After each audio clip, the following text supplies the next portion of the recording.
Welcome to the Steve Stine Guitar Podcast, brought to you by guitar-zoom.com. If you want to improve your guitar playing, keep listening. If you want to improve even faster, go to guitar-zoom.com, where you'll find all of Steve's premium courses, masterclasses, and memberships that'll help you quickly and easily improve your playing. Now here's your host, Steve Stine. Okay, hey Doug from Denver. I saw there was a question here. Will says, I guess I'm most confused when you say that I see the F chord sitting there and the A chord sitting there. How is that? Well, I'm visualizing these chords. I'm visualizing the A chord right here. Now, I have to know these chords, obviously, right? Where you might just know A or something like that. I don't know what you know, but I'm visualizing the A chord here and the D chord here. So I'm seeing both those chords sitting right there, and I'm trying to look at how they are similar and how they are different. And when I start playing, I'm trying to emphasize notes of the A while A is playing and D while D is playing. And then when F sharp minor comes up, I'm doing the same thing. I'm trying to find an F sharp in this position. I don't want to go all the way down here right now. I'm trying to find it in the same spot. So my melody is a bit more consistent. Now, you might not be able to do that right now. You might have to move around the guitar, and that's okay. I'm just trying to visualize my A, my D, and my F sharp all sitting kind of in the same spot on the guitar. So as I'm playing, I can make these simple movements from one note to another, or even just stay on the same note and make that connection. One of the key things is you have to be thinking about your rhythms. Like if you just go,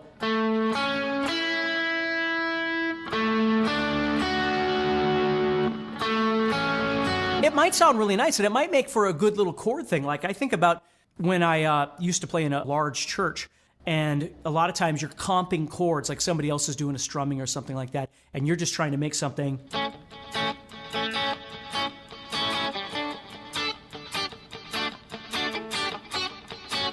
You know, or a two-note.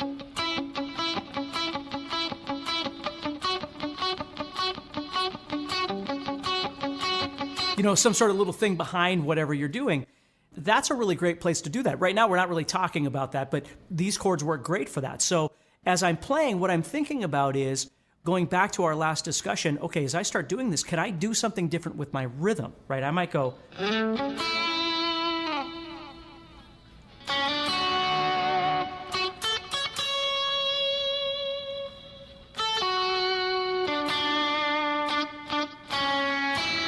And try and change up that rhythm a little bit, the dynamic a little bit, to make this a little more interesting as I go. So let me try that again. Okay, show you what I'm talking about here.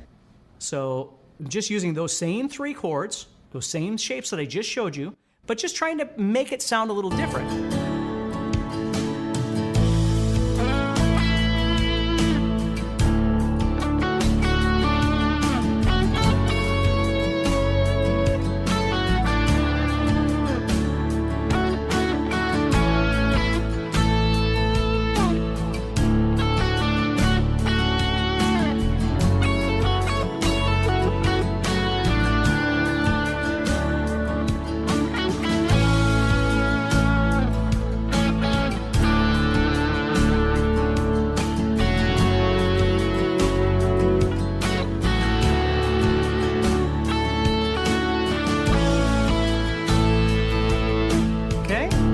Making sense?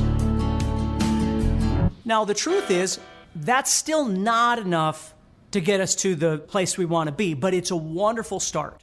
Now, before I move on to my next idea, what I want you to understand is I could go other places and do this exact same thing if I know my fretboard well enough, okay? So if I did something like this, if I went up to, let's say I went up to A right here. Now again, don't get weirded out. I'm playing an A chord with a C shape. Now, you have to know your cage system to understand what I'm doing here, but it's really not that complicating. I just want you to understand, if I move here, so there's my A chord with my C shape, okay? And then I've got a D chord coming. Well, my D is sitting right here. Here's a 6-string bar chord. Okay? And then I've got my F sharp minor. Well, what am I going to do with that? Well, my F sharp minor would be sitting here as well. That would be right here.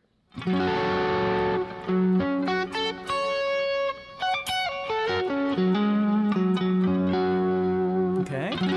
So I got to start thinking, if I was going to do the exact same idea, I could be up here. See, and you can hear them.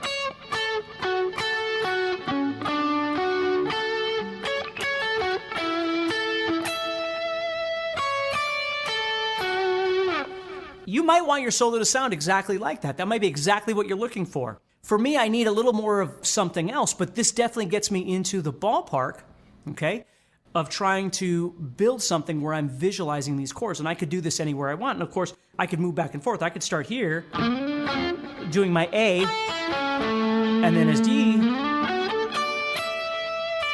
then F sharp minor comes up. You know, you can move around the guitar. You don't have to just do it all in one place. You can go wherever you want.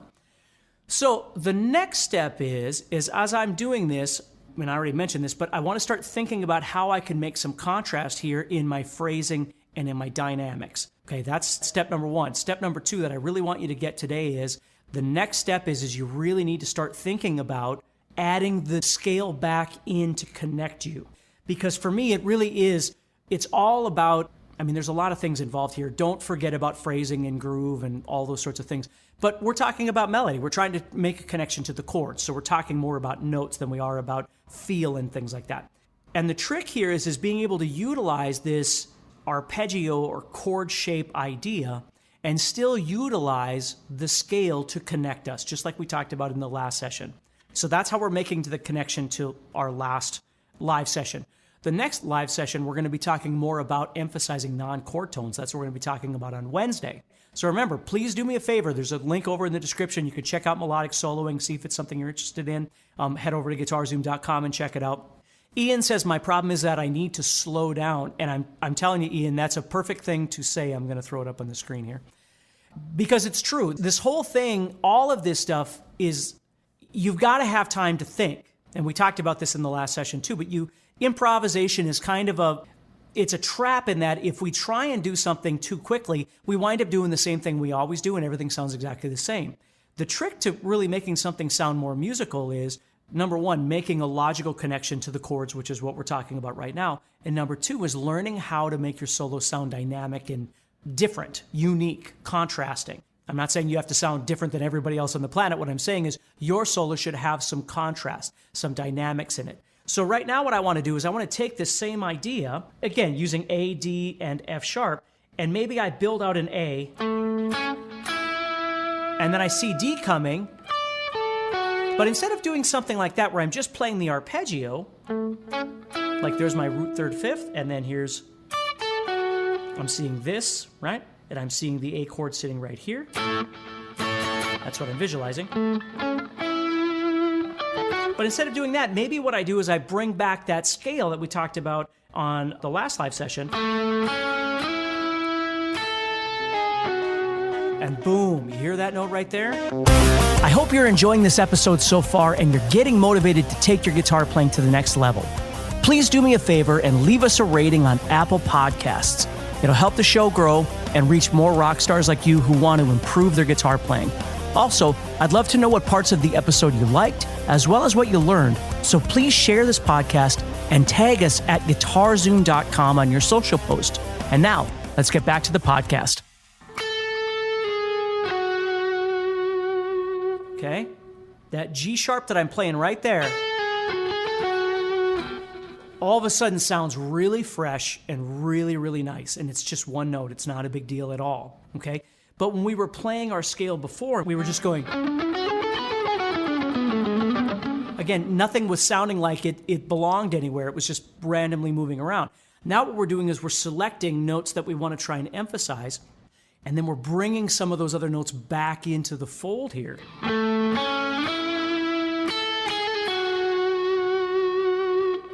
You see, that's good. Now I don't need to build out the triad again. I can see it sitting there. What do I want to emphasize? Do I want to go to this note or this note? Because if you think about it, when I went like this, I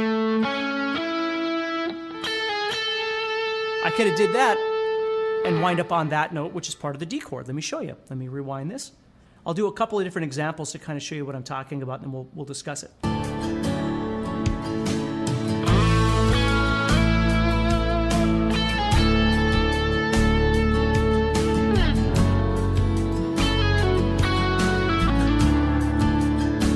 Watch this one.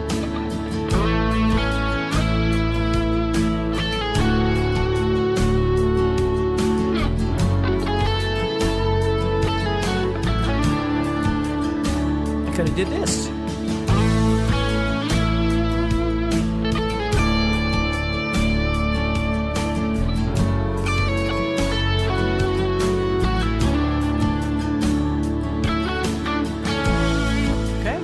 So let me kind of explain to you, all I'm thinking here is I'm visualizing this D chord sitting here.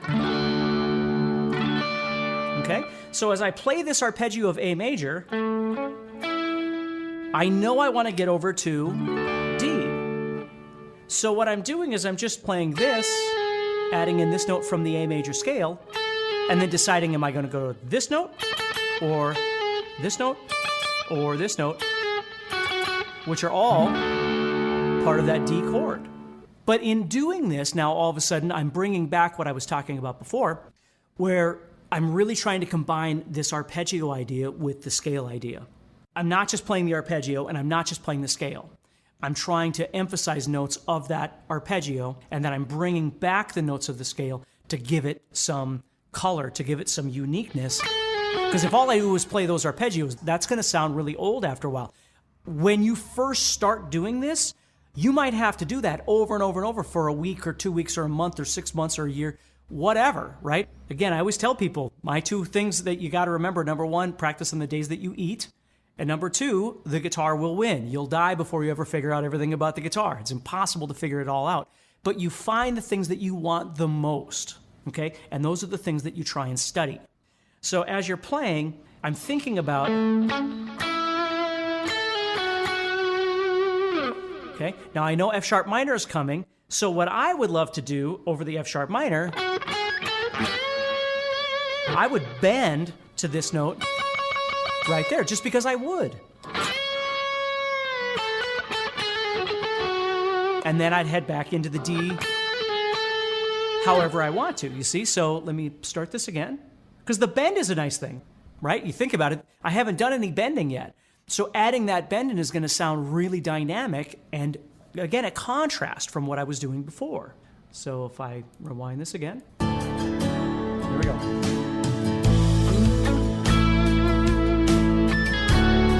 Here we go. D. That makes for a nice little melody I could do again.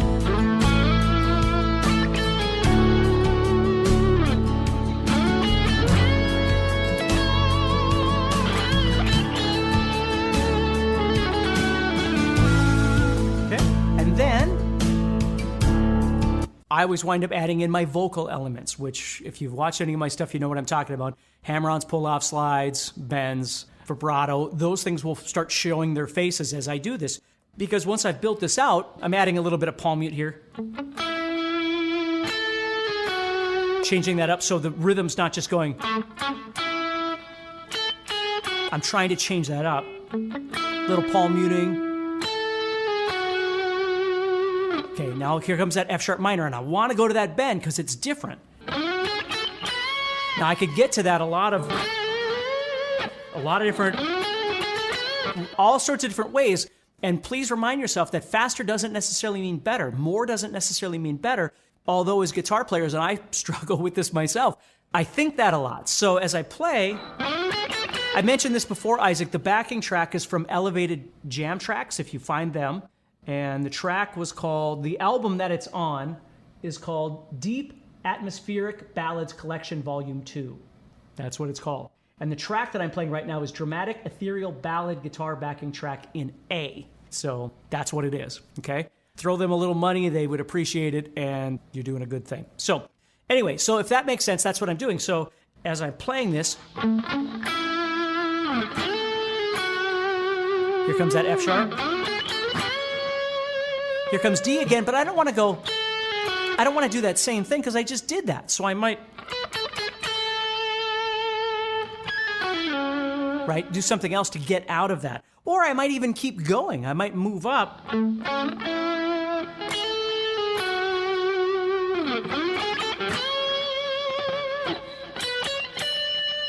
Right? See right there? I know the D is coming, so I've got a D sitting right here. So I might build up. There's my F sharp. See that? And then back down. Move into something else. So that's a really great way of being able to utilize arpeggios to start building out some basic ideas of how you're going to connect these chords together.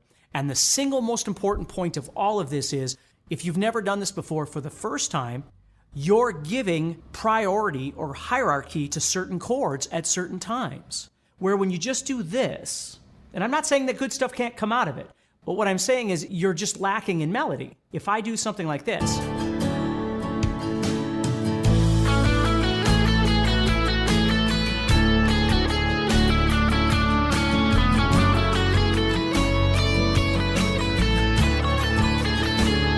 I'm just taking a chance on whether I'm landing on the right note, not landing on the right note.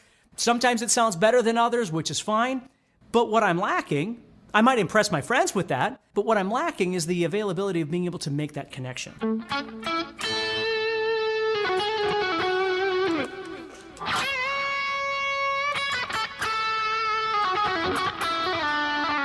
know, whatever it might be. So hopefully that makes sense to you. What we're going to be doing on Wednesday is we're going to be talking about emphasizing non-chord tones, so not the triad for each one of these.